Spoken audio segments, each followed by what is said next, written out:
ರೈತನ ಮೇಲೆ ಹುಲಿ ದಾಳಿ ನಡೆಸಿ ರೈತನಿಗೆ ಗಂಭೀರ ಗಾಯಗಳಾಗಿರುವ ಘಟನೆ ನಂಜನಗೂಡು ತಾಲೂಕಿನ ಬಳ್ಳೂರು ಹುಂಡಿ ಗ್ರಾಮದಲ್ಲಿ ನಡೆದಿದೆ. 52 ವರ್ಷದ ಸ್ವಾಮಿ ಎಂಬುವವರಿಗೆ ಹುಲಿ ದಾಳಿ ನಡೆಸಿದ್ದು ಅದೃಷ್ಟವಶಾತ್ ಪ್ರಾಣಾಪಾಯದಿಂದ ಪಾರಾಗಿದ್ದಾರೆ. ತಮ್ಮ ಜಮೀನಿನಲ್ಲಿ ಜಾನುವಾರುಗಳನ್ನು ಮೇಯಿಸುತ್ತಿದ್ದಾಗ ಹುಲಿ ಪ್ರತ್ಯಕ್ಷವಾಗಿ ರೈತನ ಮೇಲೆ ದಾಳಿ ನಡೆಸಿದೆ.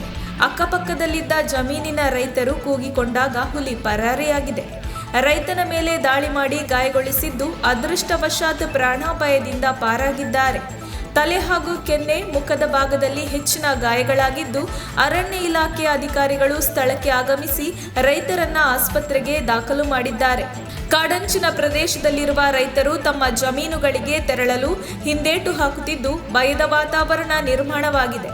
ಕೆಲವು ದಿನಗಳ ಹಿಂದೆಯಷ್ಟೇ ಹಾದನೂರು ಒಡೆಯನಪುರ ಗ್ರಾಮದ ಪುಟ್ಟಸ್ವಾಮಿ ಗೌಡ ಎಂಬಾತನನ್ನ ಹುಲಿ ಬಲಿ ತೆಗೆದುಕೊಂಡಿತ್ತು.